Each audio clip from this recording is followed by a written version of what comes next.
សួស្តីបងប្អូនទាំងអស់គ្នាថ្ងៃនេះខ្ញុំមកកឋិននៅវត្តកំពតនៅខេត្តកំពតយើងហ្នឹងហើយខ្ញុំបានមកថតពីសកម្មភាពដង្ហែកឋិនចូលវត្តនៃខេត្តកំពតនៅវត្តកំពតចាស់ដែលប្រារព្ធធ្វើនៅថ្ងៃទី15 ខែ 10 2025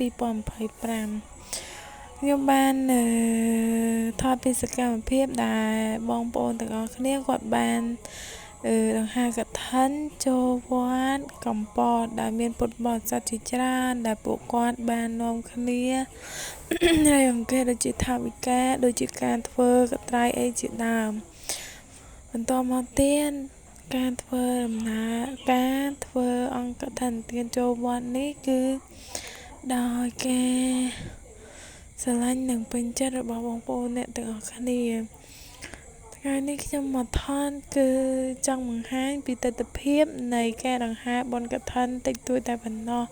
ដោយសារតែខ្ញុំទើបតែបង្កើតនៅវីដេអូមួយនេះឡើងដូច្នេះហើយអត់សូវចេះនិយាយឬអត្ថាធិប្បាយច្រើនទេបងប្អូនជួយទស្សនានិងដល់ការគាំទ្រឲ្យពួកដល់ការគាំទ្រឲ្យខ្ញុំផងអរគុណ